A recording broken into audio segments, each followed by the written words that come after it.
কক্সবাজারের রামুতে খালে পানি চলাচলের জায়গা ভরাট করে প্রতিবন্ধকতা সৃষ্টির অভিযোগ পাওয়া গেছে এক ব্যক্তির বিরুদ্ধে। উপজেলার চাকমারকোল ইউনিয়নের ৮ নং ওয়ার্ড পশ্চিম শাহমদের পাড়ার ওপর দিয়ে বয়ে যাওয়া গোড়া খালের পাশে গড়ে ওঠা বসতির প্রায় ৪০ থেকে ৫০ পরিবারের পানি চলাচলের স্থানটিতে মাটি ফেলে প্রতিবন্ধকতা সৃষ্টির চেষ্টা করে একই এলাকার মৃত মোহাম্মদ হাসানের পুত্র গিয়াসউদ্দিন। এ বিষয়ে রামু উপজেলা নির্বাহী অফিসার রাশিদুল ইসলাম বরাবর লিখিত অভিযোগ দায়ের করেছেন ভুক্তভোগী পরিবারগুলো। একই এলাকার গিয়াসউদ্দিন রাতের আঁধারে পানি চলাচলের জায়গাটি ভরাট করার চেষ্টা করে উল্লেখ করে তারা বলেন, জায়গাটি যদি দখল হয়ে যায় তাহলে গ্রামের ৪০ থেকে ৫০ পরিবারের পানি চলাচলের কোনো পথ থাকবে না। বিশেষ করে এর সমস্যা পোহাতে হবে বর্ষাকালে। এ সময় তারা প্রশাসনের নিকট সুষ্ঠু তদন্ত দাবি করেন এবং মিথ্যে মামলার শিকার ৩ জনকে সম্পূর্ণ নির্দোষ দাবি করেন।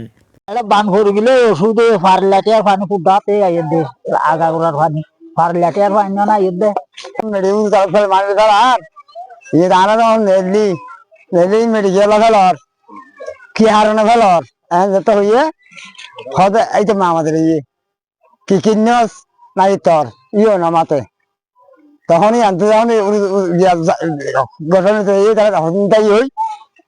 আর হতেন কে তারপরে আর চাই তারপরে তারা কে লাগা দিই বউ গল্প করে থাকি গিয়ে হালিয়াম বরাবর স্যার বরাবর স্যার আর নুল আমি নেই জানো বাধা দিই রাতে ৩টা বাজে এলে গাড়ি দরকারও না নিয়ে হাল বলা গেল নুল আমি যখন বাধা দিয়ে তাহলে কেস কাম করি মামলা কাম করে দিই তাহলে অনেক সহ্য মারামারি না কেস হালিয়াম পারা ফেলে স্যার গ্যাসের দিনে মানে বাসা খালে আরো হানে হন্দি যাইব তারা তো হাল লাগিব পানি যে ফেরে ফান চলাচল করি ফেরে আর ইয়ান সুন্দরতা তুলে দিতে আর হালিয়ান আর হালে হাল টাকা পান আর ইয়ান চাই প্রত্যেকটা বর্ষাকালের প্রত্যেকটা পরিবারের পানি এখানে এসে এখান দিয়ে চলে যায়। যদি এখানে যদি ওনারা যদি ওনাদের ওই পেশি শক্তি দিয়ে এবং কালো টাকার শক্তি দিয়ে যদি এখানে যদি এই মাটি দিয়ে এখানে ভরাই ফেলে তাহলে ৩০-৪০টা পরিবারের এখানে পানি ভর্তি হয়ে থাকতে হবে এই বর্ষাকালে। এ সময় ভুক্তভোগীরা জানান, গত ২০ জানুয়ারি রাতের আঁধারে মাটি ফেলার সময় বাধা দেওয়ায় মিথ্যা মামলার আসামি হয়েছেন নারী পুরুষ সহ ৩ জন। এ সময় অভিযুক্তরা মারধরের হুমকি দিচ্ছে বলেও জানান মিথ্যে মামলার শিকার নুরুল আমিন।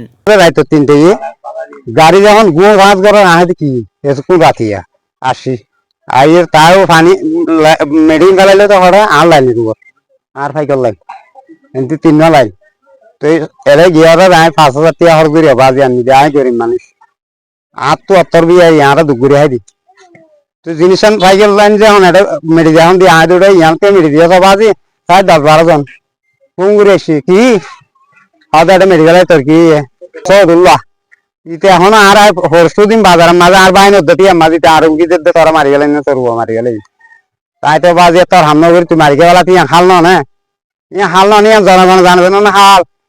এ সময় অভিযুক্ত গিয়াসউদ্দিনের সাথে মুঠোফোনে বরাবর যোগাযোগের চেষ্টা করা হলে মোবাইল ফোন বন্ধ পাওয়া যায়। বড় ভাই মোস্তাকের সাথে যোগাযোগ করা হলে তিনি বিষয়টি মিথ্যে দাবি করেন এবং ক্রয়সূত্রে জমিটির মালিক তার ছোট ভাই গিয়াসউদ্দিনের দাবি করেন। কিন্তু বাধা সৃষ্টি হয়েছে জায়গার মেরে ফেলাতে হনিকের জায়গার উপর না হনক গিয়ার উপর না হনিকের উপর হস্ত খেবে না হনিকিয়া যদি হনিকিয়ার জায়গার উপরে হনিকের গিয়ার উপরে যদি ডকুমেন্ট হাইট পাইলে আর তো জায়গা এমনি গিয়াবা নির্ভরভাবে সারি দিয়ে পারি। এ বিষয়ে চাকমারকোল ইউনিয়ন পরিষদের চেয়ারম্যান নুরুল ইসলাম শিকদারের সাথে মুঠোফোনে যোগাযোগ করা হলে তিনি ঘটনাটি সম্পর্কে অবগত আছেন বলে জানান এবং ঘটনাস্থল পরিদর্শন করে প্রয়োজনীয় ব্যবস্থা নেওয়ার কথা বলেন। ওরা এখন ওই বাড়ি পানি যাওয়ার জন্য একটা ড্রেনের ব্যবস্থা করে দিতে হবে আর কি। আসুন না আরো আসলে দেখেন। নিউজ ডেস্ক, রামু খবর 24।